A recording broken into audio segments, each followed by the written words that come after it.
The Haunter of the Dark, Part 2, has been brought to you by The Muse of the Monstrous and Other Tales, a collection of horror fiction by Stephen Jankowicz. In the tradition of H.P. Lovecraft, The Muse of the Monstrous collects supernatural tales of madness and doomed curiosity. Dreamlike and darkly sensual, these stories trace humanity's struggle to remain functional in the face of cosmic horrors and mind-shattering revelations. In The Ghouls, Like Angels, an abused housemaid in Victorian England finds a dangerous way to take revenge upon her master. I like that one. Lots of good master and servant stuff in there. I was really into that one as well. There was lots of really creepy, neat stuff, and I liked that world. Also, the cetological apotheosis of Samuel Coffin tells the story of a 19th century whale ship, a captain seduced by the occult, and sailors who dream as they drown in the deepest waters of the ocean. And in the title story, The Muse of the Monstrous, a scientist conducts groundbreaking experiments but finds herself drawn to a giant, shambling figure in the forest. You can find The Muse of the Monstrous and Other Tales for the Kindle at Amazon.com. We'll put a link up to it in the show notes as always. Just a reminder, you don't need a Kindle to use the service. Kindle is available as an app for the iPhone, iPad, or tablet. You can also get it on your PC. You could use it however you like. The Muse of the Monstrous and Other Tales will also be available in paperback soon. You can get more details about that on the author's blog, museofthemonstrous.blogspot.com. Yeah, we'll link out to it. Yeah, we'll link. And now, we bring you the conclusion of our coverage on the last story written solely by H.P. Lovecraft, The Haunter of the Dark. My own paranoid fantasies were projected and exorcised, if you will. I found that I could exorcise these fears by giving vent to them in story form, and I found also that apparently some readers got a degree of exorcism. Occasionally, I found I could learn to introduce a few laughs, give them a little entertainment along the way.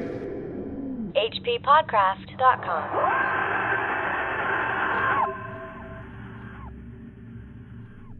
When he did look away, it was to notice a somewhat singular mound of dust in the far corner near the ladder to the steeple. Just why it took his attention he could not tell, but something in its contours carried a message to his unconscious mind. Plowing toward it and brushing aside the hanging cobwebs as he went, he began to discern something grim about it. Hand and handkerchief soon revealed the truth, and Blake gasped with a baffling mixture of emotions. It was a human skeleton, and it must have been there for a very long time. The clothing was in shreds, but some buttons and fragments of cloth bespoke a man's gray suit. There were other bits of evidence: shoes, metal clasps, huge buttons for round cuffs, a stick pin of bygone pattern, a reporter's badge with the name of the old Providence Telegram, and a crumbling leather pocketbook. Blake examined the latter with care, finding within it several bills of antiquated issue, a celluloid advertising calendar for 1893, some cards with the name Edwin M. Lillibridge, and a paper covered with penciled memoranda. What is going on here? Well, we are tackling H.P. Lovecraft's, as you said at the top of it, his last solo written story. Yeah, The Haunter of the Dark. And we're doing it here at the H.P. Lovecraft Literary Podcast. At hppodcraft.com. I am Chad Pfeiffer. And I'm Chris Lackey. And before we get started, I do want to make a quick amendment. Okay. Last week I said something really foolish, and I said that that Lovecraft got Shagai from Ramsey Campbell, and I had that just completely backwards because Ramsey Campbell wasn't even born until 1946, so it would be really hard for Lovecraft to take something from Ramsey Campbell, being that he was born almost 10 years after he died. That would be almost like something out of a Lovecraft story. We live in the real world, and I was just wrong. Okay. I've been doing a lot of absinthe lately. You've been doing absinthe? I've been doing absinthe. Have you been? It shows you how much I know about absinthe. I find it's the best way to raise a child. No, it was just a mistake, and we make mistakes on the show from time to time. We do. It could be that this whole show is kind of a mistake. You mean the whole podcast? Yeah. It was either a joke or a mistake. At the end of it, on our wrap-up show, we'll go, you know what? I'm going to make a correction on the last 115 episodes. They were stupid. Don't listen to them. Please don't listen to them. Our mistake. Well, in the story so far, where we were, we've got this Robert Bloch character. Yeah, whose name's Robert Blake. Right, and so Blake has moved into this house in Providence, got obsessed by this church you could see across town, busted his way into that church after he crossed town to find it, even though neighborhood folks told him it's bad, it's creepy, and it used to be controlled by the Starry Wisdom sect. We don't know what that is, but they did awful stuff. Once he busted in, he found a bunch of creepy books, found this creepy jewel or stone in a case, that was surrounded by these Gothic chairs and a table, and now he's found the body of this reporter, Chester Copperpot. It's just a copper pot. Edwin M. Lillibridge. Does kind of serve the same role, right? Yeah, he basically, our protagonist is going to find out what he has researched, so it's going to give him a whole slew of information. Also, before we go on, I just want to say Donovan Locks, friend of the show, who is an expert about Providence, I would say, he has a picture of the church before it got demolished. Yeah, that's right. I amended our show notes and put a clip out to that. It actually goes to Will Hart's photo stream or whatever you call it. Will Hart out here in Fullerton, he's got like an enormous collection of Lovecraft memorabilia and photographs and all that kind of stuff. His site is a really great resource. We'll link out to that, and I think we have before because there's really a ton of really neat stuff in there. It's a Cthulhu Who blog. It's got recordings and media and that kind of thing. And then Donovan was the one who wrote in to tell us have a look at it because Donovan's an expert on this kind of Lovecraft. Yeah, it's super creepy. It is a creepy-looking church. I could see why it inspired the story. Yeah, if you click around in the series of photos, some of them look creepier than others. Depending on how you're looking up at the church, there's another one where there's like a Ford Escort parked in front, and it just doesn't quite have the same, same impact. But it is cool, and I'm glad you mentioned it. People should check that out. So back to the story, Chester Copperpot here drops a bunch of information that he has. He was taking notes when he was doing his research. Now, if we remember earlier in the story, they talk about how there was a news reporter that went missing, and, well, this is the guy. There's some interesting stuff in here. Professor Enoch Bowen is the guy who bought the church in 1844, and he was some kind of archaeologist and occult guy. In a sermon in 1844, there was a Baptist preacher who warned against that sect, the Starry Wisdom sect. Some disappearances. And the first mention of the shining trapezohedron. There was a bunch of disappearances in 1848, and people suspected that there might have been blood sacrifices. One note that's even more particular talks about devil worship. There's around some box that was found in Egyptian ruins, and says they call up something that can't exist in light. It almost sounds medical. Flees a little light and banished by strong light. Don't take with alcohol. You know what I mean? It's got like a strange kind of pattern to it. But if it does get banished, then it has to be summoned again. And this is something that was a guy named Francis Feeney confessed on his deathbed. He was an old Starry Wisdom guy. He says they look in the shining trapezohedron, they see heaven and other worlds, and the Haunter of the Dark tells them secrets in some way. So checking the name of the story there. The Haunter of the Dark is officially the name of this creature. Yeah. People call it up by gazing at the crystal, which we know that's what our boy's been doing here in the... Yeah, he didn't mean to. He just, it looked pretty, and so boom, there you go. So there's more business about this kind of thing, but those are really the important fragments that we need to know. Yeah. And the body of Lillibridge is in some weird state as well, right? Yeah, it's partially charred, but also a little bit yellowed and dissolved. Well, he looks at the body, looks over the notes, and then he starts staring into the jewel again.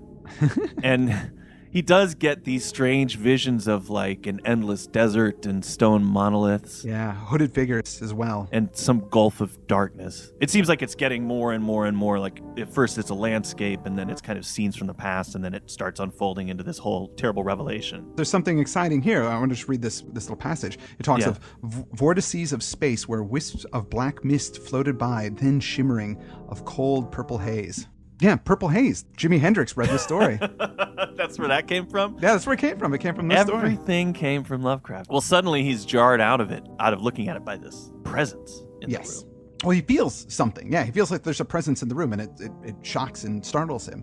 And he notices that it's darker outside, and he's been in there so long that the day has passed, and that the stone seems to be faintly glowing. Yeah. And that freaks him out. He closes the box at that point. He does. And in the dark, it says that this formless alien presence is close to him and watching him with horrible intentness. I know that I had talked a little bit about self-parody and whatnot, and some people disagree with me about that. Yeah, I saw that on the forums and comments. People are thinking you're mad for saying such a thing. That's fine. But definitely when we get to this part of it, this is some solid Lovecraft stuff. That scares me. The description of that, because who hasn't been in a dark room and thought, somebody in here with me? Oh, yeah. Or something looking at me. Right.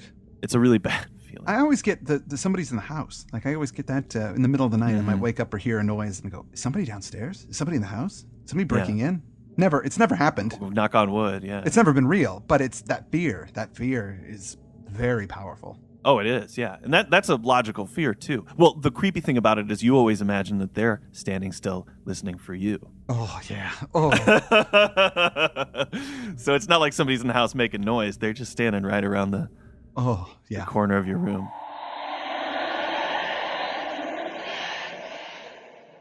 Yeah, but he closes up the box and he gets out of there. He plunges down wildly down the stairs, across the ghoulish nave, into the vaulted basement, out into the haunted alleys and avenues of Federal Hill. And it's that trip home when you're scared. You just want to get back to the familiar things as quickly as possible. But he did keep that book that had the cryptograms in it, right? He did, yeah. And he thought it was some kind of code, but some time passed and he's actually able to decipher it. And he finds out that it's written in the dark Aklo language. Right, which we've brought up before. And we have brought up Aklo before, yeah. Ancient evil cult language, and that's what it is. Wilbur Whatley brings it up. Once he cracks it, he starts getting a lot of information about what was going on in that church. It says, there are references to a haunter of the dark, awaked by gazing into the shining trapezohedron, and insane conjectures about the black gulfs of chaos from which it was called. The being is spoken of as holding all knowledge and demanding monstrous sacrifices.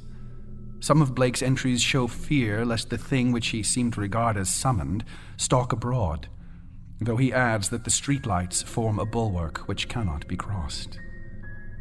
Of the shining trapezohedron he speaks often, calling it a window on all time and space, and tracing its history from the days it was fashioned on dark Yuggoth, before ever the old ones brought it to earth. It was treasured and placed in its curious box by the crinoid things of Antarctica, salvaged from their ruins by the serpent men of Valusia, and peered at eons later in Lemuria by the first human beings. It crossed strange lands and stranger seas, and sank with Atlantis before a Minoan fisher meshed it in his net and sold it to swarthy merchants from nighted Kem. The pharaoh Nephron-Ka built around it a temple with a windowless crypt, and did that which caused his name to be stricken from all monuments and records. Then it slept in the ruins of that evil fane which the priests and the new pharaoh destroyed, till the delver's spade once more brought it forth to curse mankind. You get some prehistory there, but it's really only it's like a paragraph and a half. I just thought it was neat. He gave you a lot of information in a very short amount of time. And I'm not complaining, but I'm just saying that as a device, this found diary is like so much better. Or even looking into a magic cube to see things is better than looking at cave paintings and deciphering it. If in the Mountains of Madness they had looked into a jewel and they just saw on TV everything that they that they came to, it would have been a little more credible than deconstructing hieroglyphs to figure it out. Anyway, just a side note. Yeah, it's true.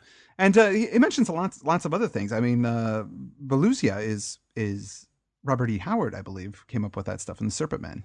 Speaking of Robert E. Howard, I finally watched Whole Wide World, that biopic movie about him with Vincent D'Onofrio and Renee Zellweger. I every once in a while I've looked for that. It just doesn't seem to be easily available anymore. Where did you? Well, they had it at Love Film, which is like a Netflix thing here in the UK. Oh, okay. And it's not very good, really. It's pretty boring. I mean, he was crazy, and the whole thing is based on a book that this woman that he sort of dated wrote about him in the 80s. Oh, okay. And it's her take on him, and it's funny. There's a couple Lovecraft references in there where they change it around a little bit, where Farnsworth calls Robert E. Howard and says, hey, can I give Lovecraft your address? He's a really big fan. He wants to get a hold of you. It's like, wait a minute. That's not what happened. That's not what happened. He wrote into Weird Tales, said some stuff about Lovecraft's work, basically praising it. And then Lovecraft goes, oh, right back to this guy. And then he did. That's what happened. That's lame. And then there's another one where Lovecraft says, another part they quote Lovecraft because he says that Robert E. Howard is the best fantasy writer of the 20th century. Well, he might have said something like that. That one, I don't know if he actually said that one. If anybody knows out there whether or not Lovecraft actually said that one, please put it in our forums or make a comment. I've been curious about that for a while. I'm glad you watched it. I watched the whole thing. Part of me was a little bored and was going to go, I know how this ends because I know about Robert E. Howard. But then I pushed through and watched the rest of it. It's not great, but if you're into this type of stuff, which I am, obviously, it's worth seeing. The newspapers in Providence start to supplement Blake's entries from his journal. That in the papers it says that everybody in the neighborhood of Federal Hill is starting to go a little crazy because of some stranger that went up in that church. Something, they said, was constantly watching at a door to see if it were dark enough to venture forth. And again, that was like the scariest thing in the whole story to me. Something standing at a door watching. You can't see it, but you know it's back there. Yeah. Blake is starting to kind of feel remorseful about what he did and talk about, I got to go get that thing and bury it or banish it or get rid of it so that, this thing doesn't manifest, whatever it is. And then on July 17, a thunderstorm knocks out the lights for an hour. In the night, a thunderstorm had put the city's lighting system out of commission for a full hour. And in that black interval, the Italians had nearly gone mad with fright. Those living near the dreaded church had sworn that the thing in the steeple had taken advantage of the street lamp's absence and gone down into the body of the church, flopping and bumping around in a viscous, altogether dreadful way. Toward the last, it had bumped up to the tower, where there were sounds of the shattering of glass. It could go wherever the darkness reached, but light would always send it fleeing. In my head, I'd kind of imagined it as this sort of demon or humanoid thing. In that description, you realize it's a little more like the Dunwich Horror. Yeah, I don't know. Maybe I'm tainted from reading the Call of Cthulhu role-playing stuff, but it seems like it's a big worm or a serpent or snake to me. When he says that it flopped around, in I don't know, the floppingness of it, it seems like something a snake or a fish would do. Yeah, I don't know. I just imagine it as being this kind of big amorphous mass. Yeah. Funny sentence when it says, it had bumped and slithered up into its tenebrous steeple just in time for a long dose of light would have sent it back into the abyss, which that crazy stranger had called it. Like he's this wacky character. He's like, what, a church? I'll go in, okay. But even the outer door of the church had rattled hideously in this period when it was dark. Yeah. This is all bad for Blake. I mean, I guess it didn't really occur to him that the lights could go out in this way. But now he's really scared to death of it. The fact that there could be another storm and the power would go out. Yeah. When they went to go investigate those noises in the church, some reporters went in there and found some odd things, right? Well, not much. They went in and there was the bad odor and there's that charred burn thing and the yellow stuff all over. But other than that, nothing. Well, they didn't find the body or anything, did they? No, they didn't find the body. They didn't find the box, and they went up into the steeple, and they didn't find the creature. They found nothing. Well, they found evidence that it had been basically boarding up the place, though, because some windows had shattered. Yes. Up there, I think when the lights went out, probably because it was flopping around, and then to keep the light out, it had stuffed all of this fabric and stuffing from the pews and satin fragments and horsehair. I mean, it was just ramming them in all the windows to keep it black. There's evidence that something had gone down there. But of course, they just write it off as charlatanry. But they don't find a big monster. That's what's crazy about it. There's no creature in there. So where did it go? What happened? Well, assuming they went up there with flashlights and some kind of, if they weren't crazy like Blake and just went in there in the pitch black, I'm sure if they looked around. Yeah, they had light, and so it had to run away from the light.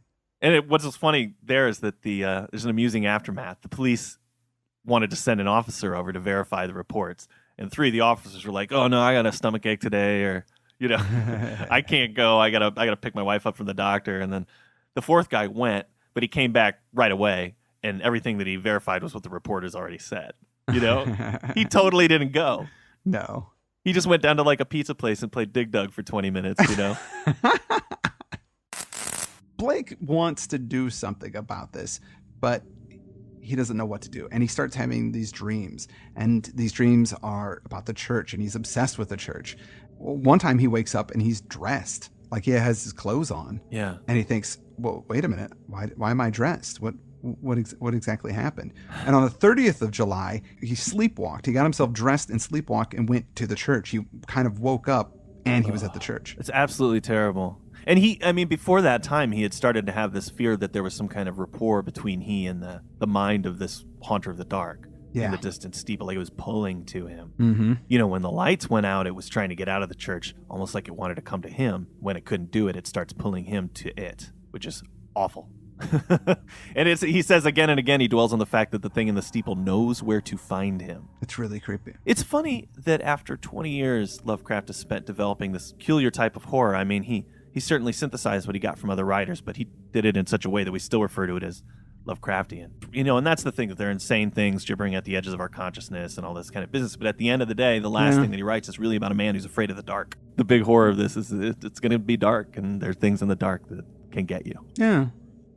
There's an interesting part here, too, where when he wakes up in the church, in the top room, but not in the spire, he actually goes and he looks up into the spire, but it's not black. He goes into like a super space freak out kind of thing. Right. Like, you know what I mean? There's all these crazy images. And, yeah. And you don't know if it's in his mind or if he's seeing it, but looking up there really it makes him see all this crazy stuff. Right, yeah. Well, the big thing is he sees like the ultimate chaos, and he sees Azathoth at the center of the universe with his solid gold dancers, and they're just all super into him and everything like that. What do you... He's got all those... I see. Encircled by his flapping horde of mindless and amorphous dancers. Yeah, those are the solid gold dancers. Yeah, exactly. Yeah, there are people who have no idea who the solid gold dancers are. And I feel for them. Well, he figures out pretty quick where he is, that he's in the church, and he runs out of there. It's pretty awful discovery. That he's lost control, basically, and that this is happening. And he's a mess. He's got, scratches and things on them. His hair is scorched. Singed or burned like, the bodies. And how there's the yellow ichor. There's yellow ichor on him, and he's slightly burned as well. It's terrible. Which is kind of a neat thing about this creature, that it burns you, yet it leaves some goo on you. Mm-hmm. It's bizarre. It's so bizarre. It's so weird. He takes to tying his ankles up to his bed so that if he sleepwalks, he'll fall over and wake up, hopefully. He won't end up in that church again. That's really terrible. It wasn't until August 8th when there's this crazy lightning storm that happens, and lightning hits all over the city, and it actually hits and explodes. It creates 2 fireballs, and then it just rains super, super hard. And Blake is up there writing in his diary frantically as this is going down. Because he's worried the power grid is going to give out, and if it does, then this thing will be out there and causing havoc. And that the power company is getting so mad at him because they're out there trying to make sure that's not happening, but they have to keep sending people back to the office to talk to him on the phone. Like, yes, we're going to try our best, Mr. Blake. We're going to try.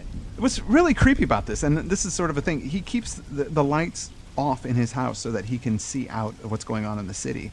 Yeah. But I thought that was kind of neat because he's sort of becoming connected to this creature that lives in the dark. Right. And he says he's doing it so he can see what's going on in the city, but is he really? Yeah, is he preparing the place? Yeah. I thought that was neat. It's not overt. I thought that was one of those things when I read it, I go, wait a minute. He's phoning the power company. The locals are out there, praying, and then... Then the lights went out all over the city. It happened at 2:12 a.m., according to Powerhouse records, but Blake's diary gives no indication of the time. The entry is merely, lights out. God help me. So things are going down. Yeah, people are freaking out, but fortunately they have. The people in the town are prepared for this, so they've got umbrella-shaded candles, flashlights, lanterns to try and keep the city, even if the power went out, because the people know the legends and they're ready to... Yeah, but the elements are conspiring against them. There's crazy storm and winds, and everything's going nuts out there. And we know from testimony of patrolmen and some of the priests that are out there were these sounds, like fumbling sounds inside the church, these terrible smells and mephitic vapors that are pumping out of there, right? Mm-hmm. Yeah.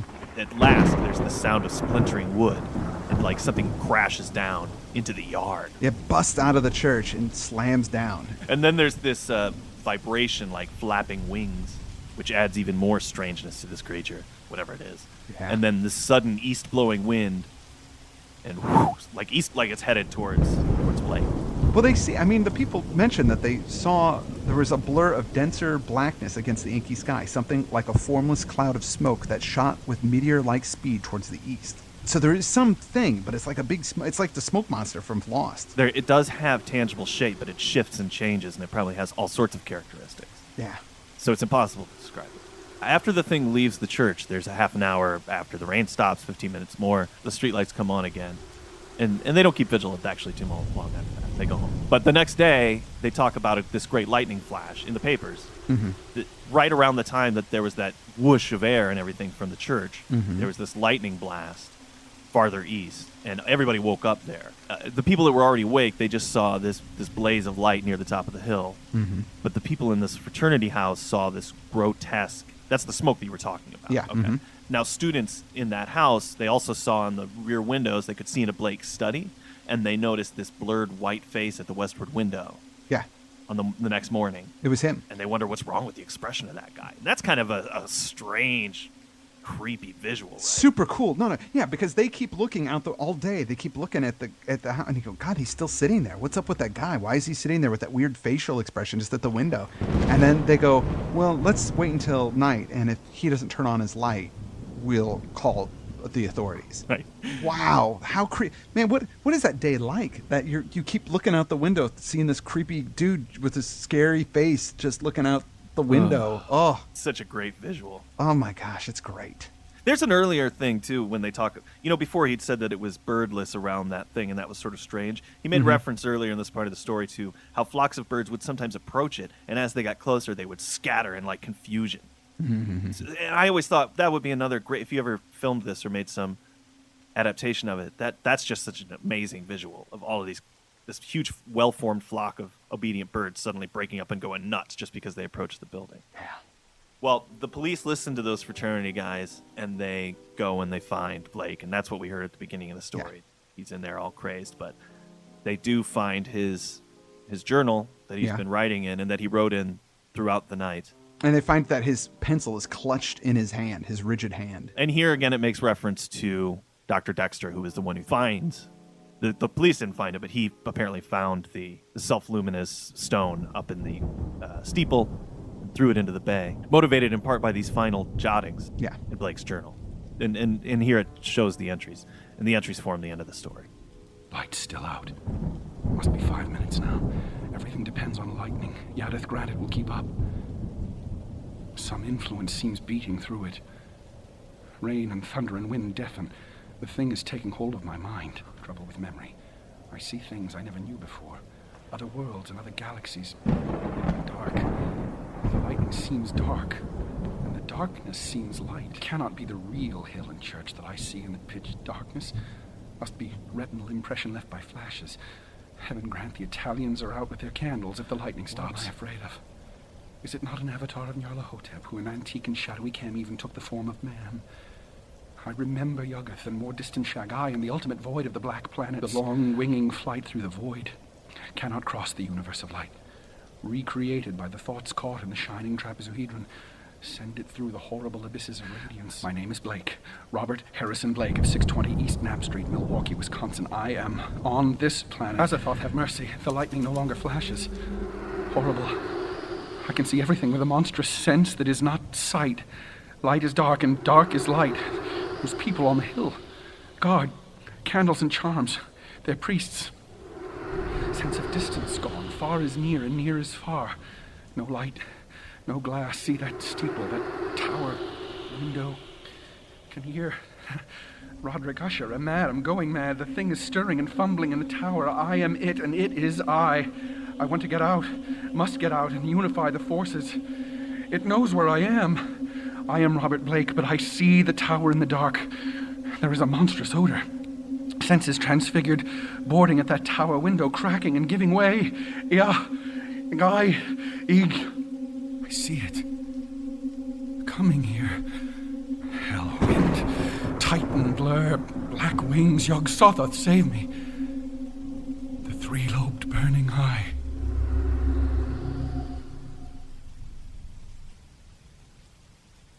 And that's the end of the story. Yep. It's the end of all the stories. That is the end of all of the stories. So what happened there at the end? It seems that the creature was possessing Robert Blake. It was kind of taking over his mind and maybe trying to take over his body. Perhaps this lightning strike was what banished it, but it also killed him. In my mind, the lights went out, the thing broke from the church, was flying across town toward him. Mm-hmm. He's staring out the window in the dark, and he sees it coming. Mm-hmm. That's the expression on his face. The lightning hits his building, the light banishes it from the lightning, but he dies of fright. I think so. And the last thing he sees is the three-lobed burning eye. Yeah. People think that this is silly that he would be writing as that stuff happens. Yeah. For some reason, I don't. Really? I do think it's silly. Really? Well, when we read that earlier story where he was literally being dragged off into the abyss, Uh-huh. As he was writing, yeah. That was not credible to me. But this, it's not as if he has to run or anything. He's up and he sees it. He's trying to describe it. I don't know. I don't know if it's that scary that it's killing you with fright. I don't think I would have the composure to write it down. You don't, but this is a guy whose whole job is documenting weird emotion and writing these type of stories. Mm-hmm. I mean, it's sort of what he does. Yeah. And if you have this insane phenomena happening, maybe he just wants to get it down. And also, maybe he doesn't even know for sure that it's real. Yeah. It doesn't bother me, but I know some people it drives them crazy. Yeah. I mean, it doesn't. I mean, there's lots of things in Lovecraft stories that, if you look at them, they're a little ridiculous. But in here, I don't even think about it. I excuse it. It's just so cool. And I think that's a cool last line because Yeah. it's so. I didn't know the story was over when I read it the first time. I thought there would be one of those trademark Lovecraft, Some kind of italicized ending. yeah, some kind of epilogue. But Yeah. this was just like, nope. It was that supreme moment of horror for the character, and that's the end. And the end of H.P. Lovecraft's stories. Ah, wow. I guess I didn't really think about this, but that is the last Lovecraft story that we're going to cover in this Yeah. chapter of the show. Feels a little weird. I'm not going to lie to you. It just hit me all of a sudden when you said that's the last Lovecraft story. I was like, oh We're going to do another episode where we're going to talk about the end of Lovecraft's life and a bit about his legacy.